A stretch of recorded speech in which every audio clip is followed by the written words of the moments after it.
Bonjour, c'est Morgane Soularue. L'histoire qui va suivre est celle d'une statue en bronze posée sur la place du Champ-Jacquet. Et à travers elle, celle d'un homme.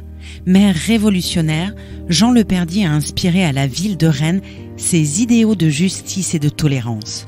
Dans ce nouvel épisode de Raconte-moi Rennes, je vous invite à découvrir le récit héroïque, et il est vrai quelque peu romancé, de cet homme légendaire. Maire de Rennes de février 1794 à octobre 1795, Jean Leperdy est devenu l'incarnation de la justice et de la tolérance, d'une certaine idée de la Révolution aussi. Mais avant d'acquérir ce statut, le petit Jean est d'abord un Morbihanais né à Noyal-Pontivy. Il arrive dans la capitale bretonne dans le courant des années 1780, où il exerce les métiers de revendeur, puis de maître tailleur. En 1789, il s'installe dans une maison appartenant au couvent des Jacobins, à l'angle de la rue des Changes et de la place Sainte-Anne. Quel est le rapport avec sa destinée héroïque ? Jean Leperdy pose un premier pied dans la Révolution fin 1792 en faisant partie des 30 notables élus pour administrer les affaires rennaises. Il a alors 40 ans. Quelques mois plus tard, il devient membre du comité de surveillance chargé de dresser la liste, évidemment très subjective, des ennemis de la Révolution avant de les faire arrêter et probablement exécuter.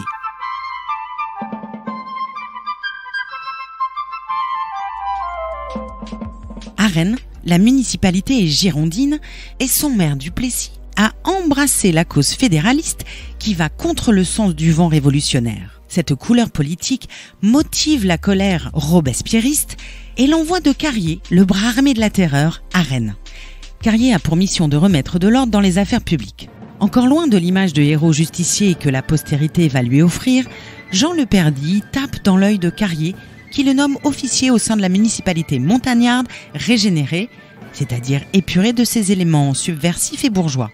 Mais l'idylle ne va pas durer et la déchirure entre Leperdy et Carrier sera même immortalisée par la statue de la place du Champ-Jacquet. L'objet de la brouille ? En tant que maire, Jean Leperdy se serait opposé à l'exécution de 23 Rennais en déchirant la liste de leurs noms devant l'envoyé du pouvoir jacobin. C'est ce geste qui immortalise encore aujourd'hui le monument se dressant sur la place rennaise. S'ils sont hors la loi, ils ne sont pas hors l'humanité, aurait-il déclaré. Fiction ou réalité ? Au moment où Jean Leperdy devient le premier édile de Rennes, Carrier a été rappelé à Paris après avoir perpétué des massacres et transformé la Loire en cimetière flottant à Nantes. Et il n'apprécie pas la modération du maire révolutionnaire. En septembre 1793, il dénonce au comité de salut public ces patriotes rennais qui commencent déjà à sentir une fausse humanité. Ayant indiqué à Leperdy qu'il reviendrait à Rennes, ce dernier lui aurait répondu stoïquement « Eh bien, tu m'y trouveras ». Qu'elle soit romancée ou non, l'histoire est en marche. Nommé maire en février 1794, Jean Leperdy joue le jeu de la terreur, notamment en refusant de délivrer des certificats de civisme aux anciens fédérés ou en obligeant les religieuses à prêter serment. Mais il se soucie en retour du quotidien des prisonniers, dont il réclame un jugement rapide afin de pouvoir remettre au plus vite en liberté les innocents. Réel double jeu ou légende ?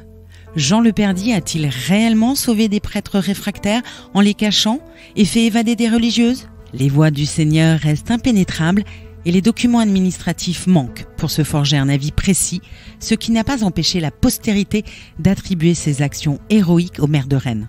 Il semble en revanche établi qu'il a distribué 2940 livres et 15 sous aux pauvres après avoir été mandaté par quelques riches nobles donateurs. À la tête de la municipalité jusqu'en octobre 1795, Leperdy va gérer l'après-terreur et la réaction thermidorienne dans une Rennes en voie d'apaisement.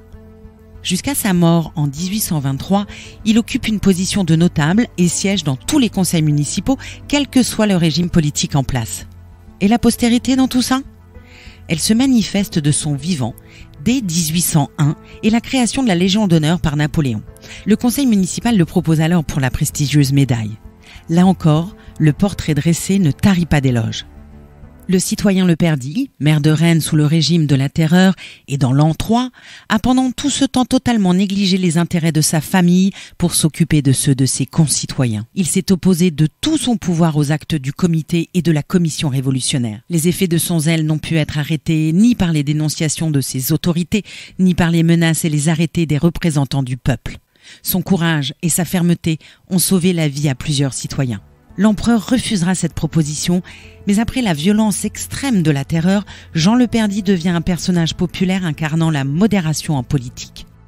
Sauveur des hommes de foi et bienfaiteur des pauvres, le révolutionnaire modéré meurt en 1823, non sans avoir pris le temps de refuser les sacrements de l'Église. Une colonne de granit commémore aujourd'hui sa mémoire au cimetière du Nord. Fin de l'histoire ? Au contraire, c'est presque là que tout commence. Le 19e siècle romantique va en effet s'emparer de la légende et donner corps à l'image du personnage héroïque. En 1838, Émile Souvestre, futur partisan de la Révolution de 1848, alimente cette vision en publiant un portrait romantique du maire de Rennes dans la revue des Deux Mondes, sous le titre « Rennes en 1793 ». Jean Leperdy est mis en scène dans des situations spectaculaires. Tantôt tenant tête à Carrier, tantôt faisant face à une émeute de la subsistance, au cours de laquelle il est atteint au front par une pierre.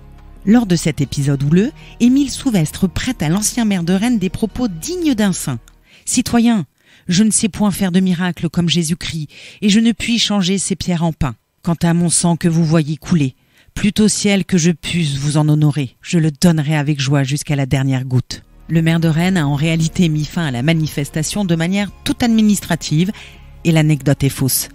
Mais le mythe est devenu réalité. L'idée de graver la légende dans le bronze germe dès l'année suivante, en 1839. David d'Angers propose d'ériger gratuitement une statue en l'honneur de l'ancien maire, à condition qu'on lui fournisse la matière première. Le projet est abandonné faute de pouvoir obtenir du bronze du ministère de la Guerre, malgré l'enthousiasme du futur préfet d'Ille-et-Vilaine, Louis Hamon. Ce dernier revient à la charge 10 ans plus tard, en 1848. Lors de la proclamation de la République, il fait acheminer en grande pompe à l'hôtel de ville le buste monumental de Jean Leperdy, sculpté par Jean-Baptiste Barré. Ancien maire de la Terreur, Jean Leperdy est donc devenu le symbole de la République. Point d'orgue de ce destin héroïque, le conseil municipal propose en 1889 l'érection d'une statue en son honneur à l'occasion du centenaire de la Révolution. Elle va se dresser sur la place du Champ-Jacquet, non loin de la rue qui porte déjà son nom. La municipalité avait initialement envisagé de faire trôner l'illustre Rennais dans la niche, encore vide, de l'hôtel de ville. Tous les moyens avaient alors été imaginés pour réunir la somme nécessaire afin de mener le projet à bien. Mais l'organisation de plusieurs fêtes aux attractions spectaculaires, comme des ascensions en ballon ou l'embrasement du Tabor lors d'une inoubliable nocturne, ne permettront pas de mener ce très louable dessein jusqu'à son terme. Pas plus que l'exposition artistique, archéologique et iconographique organisée au Nouveau Palais des Sciences en 1891.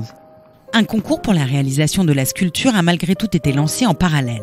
Après avoir planché sur la photographie d'un portrait de Leperdy réalisé par Langevin Desnoyers en 1817, Eugène Quinton, Emmanuel d'Olivet, Jean Boucher et Caravagnier sont retenus pour réaliser une maquette de leur projet. C'est celui de d'Olivet qui est retenu. La statue sera finalement livrée en 1892, un siècle après les débuts en politique de Jean Leperdy et la naissance de la République. Une fête grandiose est organisée pour l'occasion. Retraite au flambeau, salve de 21 coups de canon, tandis que l'on rejoue la naissance de la République sur la place du Champ de Mars, devant les autels de la Patrie et de la Concorde. Gravée dans le marbre de l'éternité, la statue de Leperdy va cependant connaître une mise entre parenthèses à partir de 1941, quand le gouvernement de Vichy ordonne la réquisition de toutes les statues de bronze pour nourrir l'effort de guerre. Le buste de Lebastard va connaître le même sort. Seules leurs têtes seront sauvées et cachées dans les réserves du musée. Le buste du maire révolutionnaire pourra quant à lui être à nouveau coulé grâce au moulage retrouvé chez un antiquaire. Jean Leperdy finira donc par retrouver sa tête et sa place au Champ-Jacquet le 14 décembre 1994. Pour l'occasion, Edmond Hervé, un autre maire fondateur de Rennes, déclarera « En réinstallant cette statue, nous faisons œuvre de mémoire et de justice effaçant, en cette année de commémoration du cinquantenaire de la Libération, l'ignominie de Vichy qui avait décidé de faire disparaître cette statue et de la fondre. Loin de l'anecdote, la sculpture de l'ancien maire avait bien gagné ses galons de statue de la liberté. Jean Leperdy, la statue de la liberté, un récit écrit par Jean-Baptiste Gandon. C'était Morgane Soularue, je vous dis à bientôt pour un nouvel épisode de Raconte-moi Rennes, votre série de podcasts sur l'histoire de notre ville.